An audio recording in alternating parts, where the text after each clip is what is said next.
आपने अभी तक प्रेजेंट टेंस और पास्ट टेंस में प्रेजेंट इंडेफिनिट और पास्ट इंडेफिनिट को स्टडी कर लिया होगा, मेरी वीडियो देख ली होगी और आपको ये कॉन्फिडेंस आ गया होगा कि प्रेजेंट इंडेफिनिट और पास्ट इंडेफिनिट के सेंटेंसेस को हम कैसे बनाएंगे। अगर आपको अभी तक ये कॉन्फिडेंस नहीं आया है तो पहले उस वीडियो को जाकर देख लीजिए दोनों को, ठीक है। क्यों कह रही हूं मैं ऐसा, क्योंकि कॉन्फिडेंस होना बहुत जरूरी है और कॉन्फिडेंस आता है नॉलेज से। अगर आपको किसी टॉपिक पर, किसी सब्जेक्ट पर कमांड है, उसके रूल्स के बारे में, उसके स्ट्रक्चर्स के बारे में आपको अच्छी तरह से प्रैक्टिस है, तभी आप उसमें कॉन्फिडेंट फील करते हो। कैसे, एक एग्जांपल के थ्रू बताती हूँ। क्या आपने कभी नोटिस किया है जब आपको कोई आंसर आता था क्लास में तो आपने बहुत जल्दी हैंड रेज किया था? यस और no? Yes.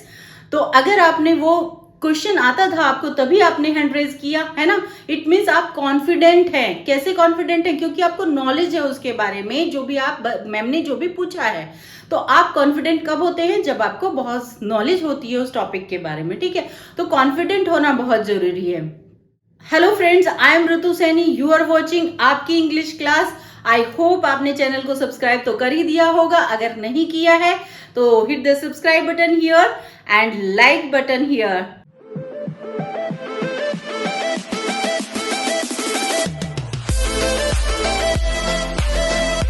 Come on friends, today's topic is future indefinite. Future indefinite, indefinite जैसे कि मैं पहले भी बता चुकी हूँ आपको दोनों indefinite में पहले कि indefinite का मतलब है कोई भी चीज डेफिनेट ना होना। अब यहाँ पे ये future indefinite है तो इसका मतलब जो भी फ्यूचर में एक्शन होगा, action will complete in future. Future में एक्शन होगा कंप्लीट, बट कब होगा पर्टिकुलर टाइम नहीं होता है, कुछ भी एश्योरेंस नहीं होता, कुछ भी डेफिनेट नहीं होता है, तब हम इंडेफिनेट का यूज करते हैं, ठीक है। इसीलिए इसका नाम है फ्यूचर इंडेफिनेट, ठीक है। तो कुछ जब हम ग्रामेटिकली करेक्ट सेंटेंस बनाते हैं, जब हम रिटन की बात करते हैं तो बहुत ज्यादा ग्रामेटिकली करेक्ट सेंटेंसेस बनाते हैं, बट जब हम स्पोकन की बात करते हैं तो थोड़ा सा फ्लेक्सिबल होते हैं हम सेंटेंसेस को बनाने के लिए, ठीक है। इसकी जो पहचान होती है हिंदी वाक्य में, वो लास्ट में जाएगा, खाएगी, खेलेंगे, यानी कि ग, गी, गे, इस तरह के वर्ड्स लास्ट में आते हैं, इस तरह फिनिश होते हैं वर्ड्स, ठीक है। तो फ्यूचर में कोई काम होगा, ठीक है। तो कोई भी काम फ्यूचर में जब टेक प्लेस करेगा तब हम फ्यूचर इंडेफिनिट का यूज करेंगे और वो डेफिनेट ना हो, किसी टाइम से, डेफिनेट टाइम से रिलेटेड ना हो, ठीक है। जैसे अब हम यहाँ पे पॉजिटिव स्ट्रक्चर देख लेते हैं और नेगेटिव स्ट्रक्चर देख लेते हैं।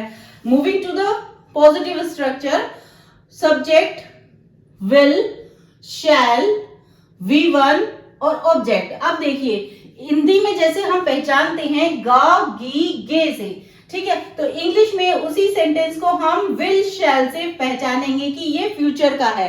किससे पहचानेंगे? विल और शैल से, कि ये फ्यूचर का सेंटेंस है। और विल शैल के साथ हमारी क्या आती है? वर्ब की फर्स्ट फॉर्म आती है, ठीक है। वर्ब की फर्स्ट फॉर्म यूज करेंगे। जैसे हम कुछ भी चीज कहेंगे कि मैं आज आपको फ्यूचर टेंस पढ़ाऊंगी, today I will teach you future indefinite, ठीक है। तो यहाँ पर भी मैं पढ़ाऊंगी, चाहे अब से थोड़ी देर बाद का ही फ्यूचर है, आगे का ही फ्यूचर है, तो वो फ्यूचर है, ठीक है। अब से बाद कोई भी चीज हैपन होगी वो फ्यूचर है, ठीक है। फ्यूचर कोई इंडेफिनिट इसीलिए कहा गया है, अब से थोड़ी देर बाद का फ्यूचर है, शाम का भी फ्यूचर है, कल का भी फ्यूचर है, परसों का भी फ्यूचर है, नेक्स्ट वीक आने वाला उसका भी फ्यूचर है और अगले साल, अगले 10 साल बाद भी फ्यूचर है, ठीक है।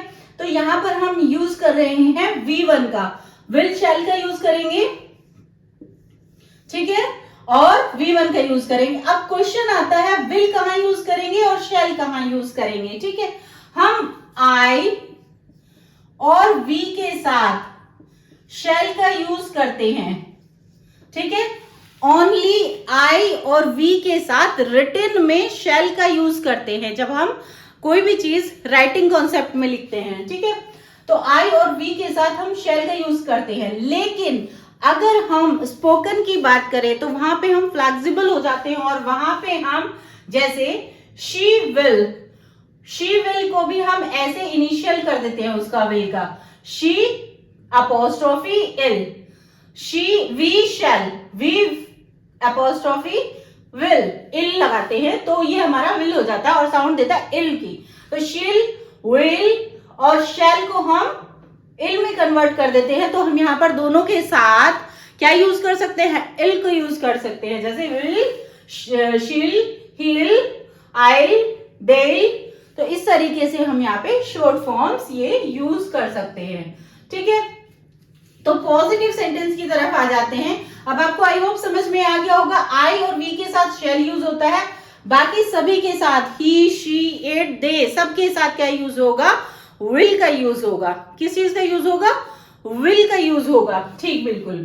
तो आई और वी के साथ हम शेल का यूज करेंगे और बाकी सबके साथ विल का यूज करेंगे, जिसके साथ हम क्या करेंगे, वर्ब की फर्स्ट फॉर्म का यूज करेंगे, वर्ब की फर्स्ट फॉर्म। तो यहां पर हम पहचान रहे हैं गागी, गे से, ठीक है, और यहां पर पहचान रहे हैं विल, शेल से और V1 से। स्ट्रक्चर होता है पॉजिटिव का हमारा, सब्जेक्ट और ऑब्जेक्ट लास्ट में आता है और बीच में जो हमारी हेल्पिंग वर्ब चेंज होती रहती है। ठीक है, तो यहाँ पर चेंज हो गई हमारी फ्यूचर के हिसाब से विल, शेल से। अब विल, शेल देखते ही सेंटेंस को पहचान जाएंगे कि हम ये क्या है, फ्यूचर का सेंटेंस है। ठीक है, तो he will go to Jaipur, वह जयपुर कल जाएगा। ठीक है, वह जयपुर जाएगा, sorry, he will go to Jaipur, वह जयपुर जाएगा।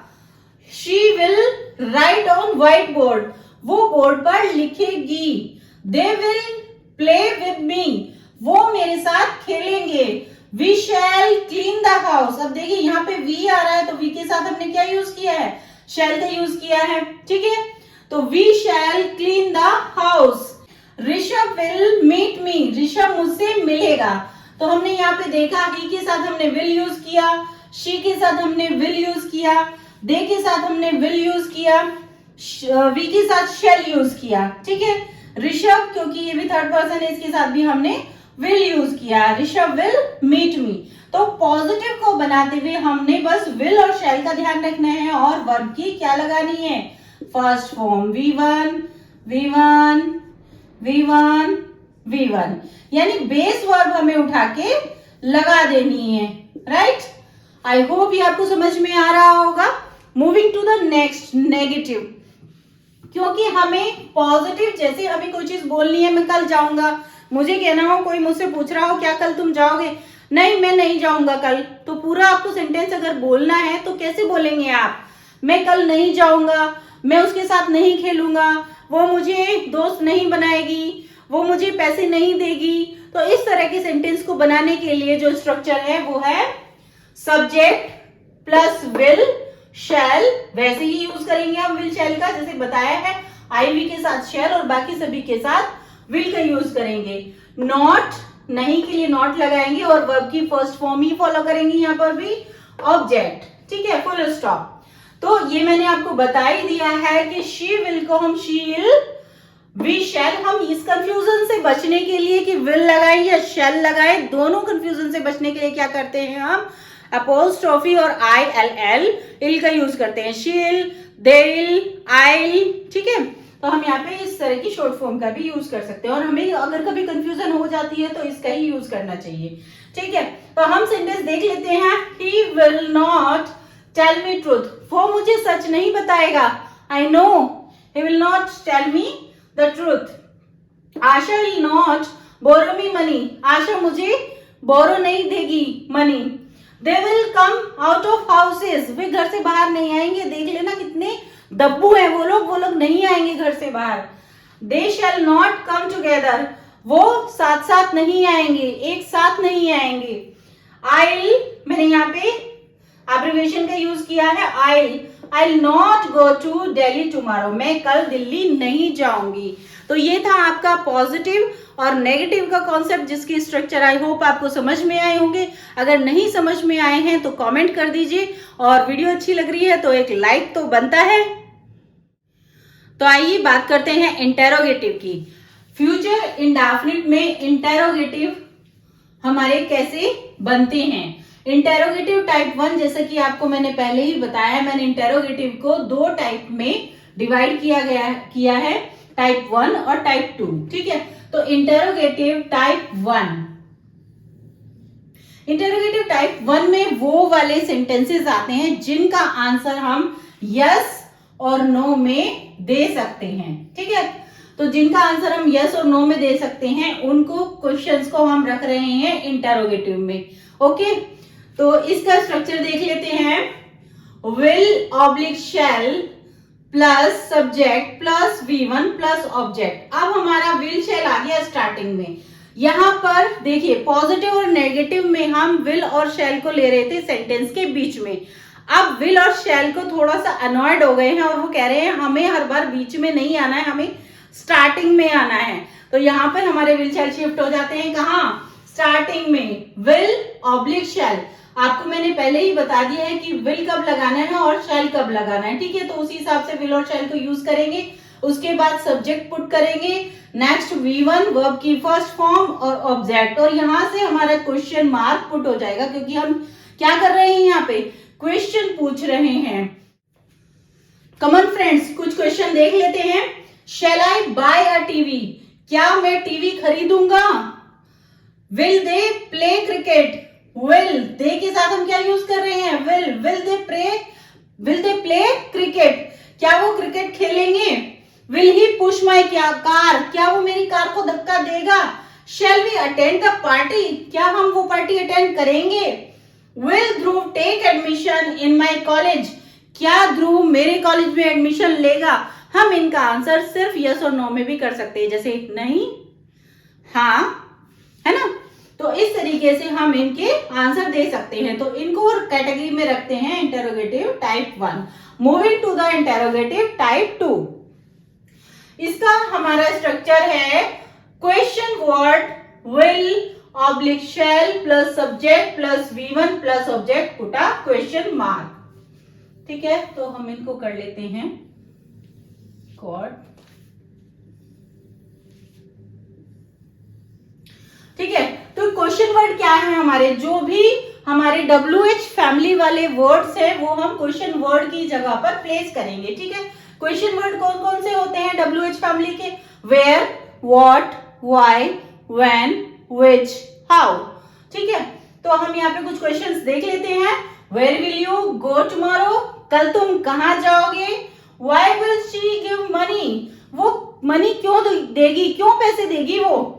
When will you meet Bhavya, तुम भव्या से कब मिलोगे। यहाँ पर पूरे पूरे आंसर बताने पड़ेंगे हमें, कहाँ, कब, कैसे, कि वो कब मिलेगा भव्या से या मिलेगी। Which phone will you purchase, तुम कौन सा फोन खरीदोगे। What will you buy from International Craft 2023, ठीक है। तो यहाँ पर हमें पूरा पूरा आंसर बताना है कि कौन सा फोन खरीदोगे, क्या उसका आंसर है वो बताना है। What will you buy from International Craft, क्या आप वहां से खरीदने वाले हैं इंटरनेशनल क्राफ्ट में से। तो आपने देखा फ्रेंड्स, यहाँ पर हम यस और नो के क्वेश्चंस पूछ रहे हैं और यहाँ पर हम कब, कहाँ, कैसे, क्या और क्यों, इस तरह के क्वेश्चन पुट कर रहे हैं हम। तो दोनों के स्ट्रक्चर मैंने आपको बता दिए हैं। ज्यादा से ज्यादा इसकी प्रैक्टिस करें, प्रैक्टिस बहुत जरूरी है। Practice again and again, you will overcome your shortcomings one day, और प्रैक्टिस करते रहिए। और इस फ्यूचर में विल और शैल के अलावा आप कौन कौन सी हेल्पिंग वर्ब्स यूज कर सकते हैं ये मैं आपको नेक्स्ट वीडियो में बताऊंगी। तो बने रहिए मेरे साथ। See you in the next video. Thank you for watching. Hit the subscribe button.